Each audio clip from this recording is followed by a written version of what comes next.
नमस्ते दोस्तों। आज सुनिए हिंदी की सर्वाधिक लोकप्रिय लेखिका मालती जोशी जी की लिखी हुई कहानी महंगी खुशियाँ। तो प्रस्तुत है कहानी महंगी खुशियाँ। मार्केट से लौटकर आई तो देखा रोहन के पास उसका कोई दोस्त बैठा हुआ है। चेहरा पहचाना सा था पर नाम याद नहीं आ रहा था। रोहन मेरा असमंजस भांप गया था, इसलिए जैसे ही दोस्त ने मुझे उठकर प्रणाम किया, रोहन ने कहा, इसे पहचानती हो ना मम्मी, यह है कुणाल पाठक। अरे वाह, पहचानूंगी क्यों नहीं, मैंने राहत की सांस लेते हुए कहा। बहुत दिनों बाद देखा है ना, इसलिए। आजकल यहाँ नहीं रहते क्या? पिछले 2 साल से चेन्नई में हूँ। छुट्टियाँ बहुत कम मिलती हैं, 2-4 दिन के लिए ही आना हो पाता है। पूरा वक्त घर पर ही निकल जाता है। और किसी के घर पर जाकर करोगे भी क्या? दोस्त भी तो सब बाहर निकल गए होंगे। इसे ही देख लो, 6 महीने बाद आया है, वो भी 8 दिन के लिए। इस बार कुणाल लंबी छुट्टी आया है मम्मी, शादी जो कर रहा है। अरे वाह, बधाई हो।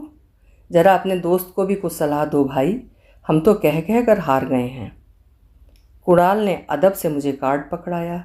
14 को शादी है लखनऊ में, 18 को यहाँ रिसेप्शन है। मैं तो रोहन को शादी में ले जाने के मूड में था, पर वो तो 12 को ही जा रहा है। आप और अंकल रिसेप्शन पर ज़रूर आइएगा। ज़रूर आएंगे भाई, पर शादी लखनऊ में क्यों? मम्मी ज़रा चाय तो बना दो, कब से तुम्हारा वेट कर रहे हैं। हाँ हाँ, बस अभी बनाती हूँ। कार्ड तो बहुत प्यारा है, और ये गणेश जी तो एकदम यूनिक हैं। पता है आजकल मैं कार्ड्स कलेक्ट कर रही हूँ, ताकि समय पर इधर उधर भागना न पड़े। घर में ही ढेरों डिज़ाइन मिल जाएंगे। हाँ देखो, कार्ड से याद आया, उस दिन आर्चीज़ में वैशाली मिली थी, किसी के लिए बर्थडे कार्ड। मम्मा चाय। इस बार रोहन की आवाज़ में आदेश था। मुझे बड़ा अटपटा सा लगा। इतनी देर इत्मीनान से बैठा कुणाल एकदम उठ खड़ा हुआ। चाय आज रहने दो यार, बहुत जगह जाना है। मज़े की बात यह कि रोहन ने भी उसे रोका नहीं, बल्कि गेट तक विदा करने चला गया। वहाँ से लौटते ही मुझ पर बरस पड़ा। मम्मी तुम तो बस एक बार शुरू हो जाती हो तो रुकने का नाम ही नहीं लेती। क्या हुआ? ये पूछने की क्या ज़रूरत थी कि शादी लखनऊ में क्यों है? अरे मुझे क्या पता कि वे लोग शिफ्ट हो गए हैं। कौन लोग? वही वैशाली आदि लोग।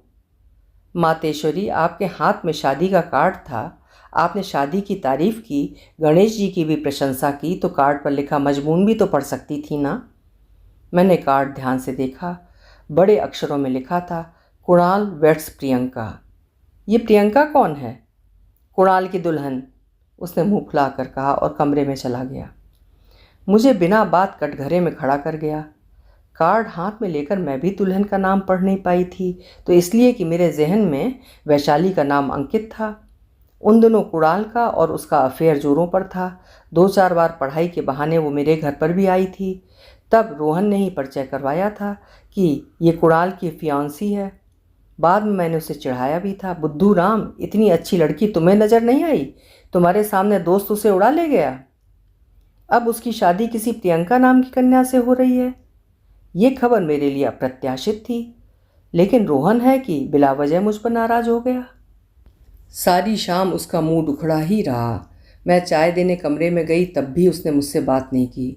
खाने की मेज पर भी वो चुप चुप ही बना रहा। इन्होंने भी इसे लक्ष्य किया। बोले, क्या बात है साहबजादे, कुछ नाराज़ से लग रहे हो?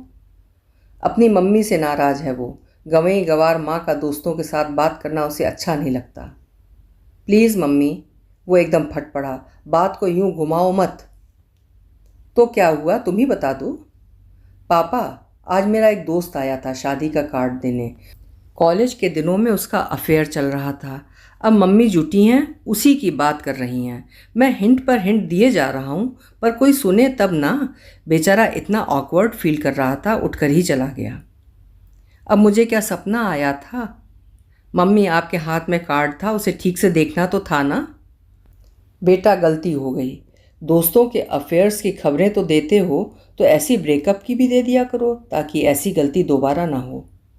कुणाल बेचारा गिल्टी फील कर रहा है। बैठे बैठे यही सफाई दे रहा है कि कितनी मजबूरी में उसने ये रिश्ता स्वीकार किया है। लड़कियों को मजबूर होते तो सुना है, क्या लड़के भी मजबूर होते हैं? क्यों नहीं होते? परिस्थितियां लड़के लड़की में भेद नहीं करती हैं। अब कुणाल को ही ले लो, इतनी बड़ी कुर्बानी वो अपनी माँ के लिए कर रहा है। माँ के लिए मतलब? उसकी माँ ने बड़ी मेहनत से अपने तीनों बच्चों को पाला है। कुणाल कुल 3 साल का था जब उसके पिता नहीं रहे। माँ सिर्फ मैट्रिक पास थी। तीनों बच्चों को लेकर उन्होंने गृहस्थी चलाई, नौकरी की, बच्चों को पढ़ाया, खुद भी पढ़ती रहीं। आज वो कॉलेज में लेक्चरर हैं। कुणाल के बड़े भाई डॉक्टर हैं, बहन सॉफ्टवेयर इंजीनियर है, और कुणाल को तो तुम जानती ही हो। भाई बहन कहाँ हैं? उन लोगों की शादी हो गई? यही तो रोना है। शादी तो दोनों की हो गई है, पर एक भी शादी माँ की रजामंदी से नहीं हुई है। बड़े भाई अपनी एक कलीग से शादी करना चाहते थे। वो पारसी थी, इसलिए माँ ने परमिशन नहीं दी। उन्होंने रजिस्टर्ड मैरिज कर ली। आजकल ऑस्ट्रेलिया में है, धुआंधार प्रैक्टिस चल रही है, पर माँ उनकी एक पाई भी नहीं छूती। बस कुणाल को जब ज़रूरत होती है चुपचाप मंगा लेता है। और बहन, क्या उसकी भी इंटरकास्ट मैरिज हुई है? नहीं, वे लोग तो खालिस ब्राह्मण हैं। कुणाल के मामा के पड़ोसी हैं। दोनों घरों में बहुत अच्छे संबंध हैं। मनोज और मधुरा की दोस्ती तभी से चली आ रही है। इस शादी में भी माँ को आपत्ति थी? वो एक अलग ही किस्सा है। मनोज 10वीं में रहा होगा तब पिताजी की अचानक नौकरी चली गई। आमदनी का कोई और जरिया नहीं था। कुणाल के मामा जी ने अपने रसूख से मनोज की माँ को एक गर्ल्स हॉस्टल में मेस इंचार्ज लगवा दिया। 3 साल बड़े कष्ट में गुजरे, फिर मामला सुलझ गया। मनोज के पिता की नौकरी बहाल हो गई। माँ ने अपनी नौकरी छोड़ दी।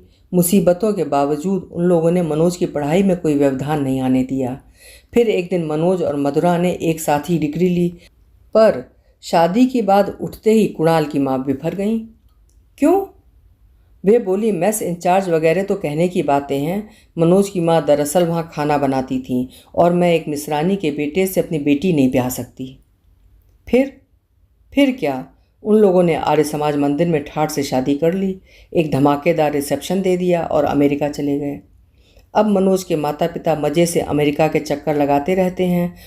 ये लोग ही अकड़फू बने हुए हैं। बड़ी दबंग औरत है ये तो। इतनी देर बाद इन्होंने मुंह खोला। बहू डॉक्टर है पर पारसी है, इसलिए स्वीकार नहीं है। दामाद ब्राह्मण है, इंजीनियर है, पर मिसरानी का बेटा है, इसलिए मंजूर नहीं है। उनके हिसाब से दुनिया में कोई फुल प्रूफ रिश्ता है भी? वैशाली के साथ क्या प्रॉब्लम थी? मैंने पूछा। उसकी माँ डिवोर्सी है। पर डिवोर्स तो आजकल कोई अजूबा नहीं है, आम बात हो गई है।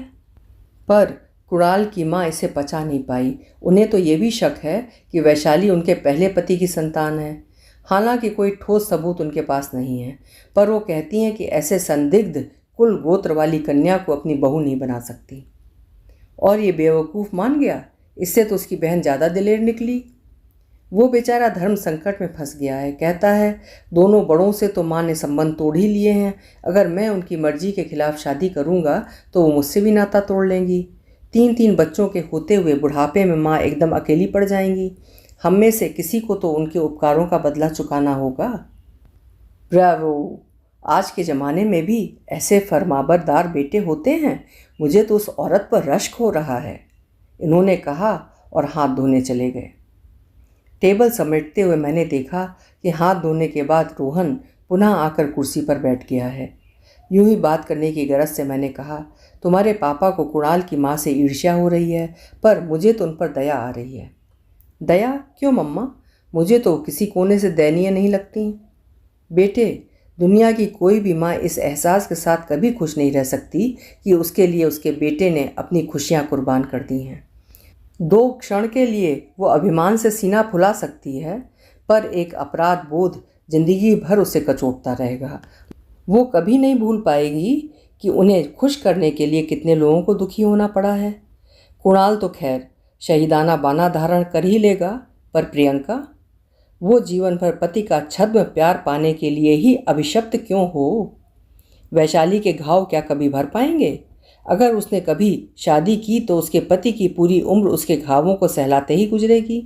एक व्यक्ति को खुश करने के लिए इतने सारे लोगों को दुखी करना, क्या ये बहुत महंगा सौदा नहीं है? रोहन कुछ नहीं बोला, चुपचाप बैठा रहा। केवल उसकी नज़रें मेरा पीछा करती रहीं। मैं किचन से फ्रिज, फ्रिज से किचन, किचन से स्टोर तक चक्कर लगाती रही और वो अपलक मुझे देखता रहा। क्या बात है बेटा, परेशान लग रहे हो? मम्मी, किसी समय वैशाली तुम्हें बहुत अच्छी लगती थी ना? अच्छी तो अब भी लगती है, क्यों? तुमने एक बार कहा था कि मैं कैसा बुद्धू हूँ जो वो मुझे नज़र नहीं आई। मुझे तो वो नज़र आई थी मम्मा, पर मैं उसे नज़र नहीं आया था। उसके सामने दूसरे अच्छे विकल्प जो थे। तुम कहना क्या चाहते हो? अगर कभी मुझे उसके घावों को सहलाने का मौका मिला तो? मैं आश्चर्य से मुंह बाए उसे देखती ही रह गई। मन में ढेर सारे तूफान उठे और पिला गए। मैं जान गई कि बच्चों के हर निर्णय पर कुणाल की माँ के मन में भी ऐसे ही बवंडर उठे होंगे, पर परिस्थितियों से लड़ने की क्षमता उनमें थी। मैंने उसके बालों में हाथ फेरते हुए कहा, बेटे, तुम जो भी निर्णय लोगे मुझे मंजूर है, पर एक ही बात कहूँगी कि भावुकता में कोई फैसला मत करना। ये जीवन भर की बाजी है, इसे सोच समझ कर खेलना। ओ मम्मा, उसने अपनी बाहें मेरे गले में डाल दी। You are wonderful, simply wonderful. अभी आप सुन रहे थे मालती जोशी जी की एक बेहद सुंदर कहानी, महंगी खुशियाँ। आशा है आपको भी पसंद आई होगी। फिर मिलेंगे। आपका समय शुभ हो, आनंदमय हो।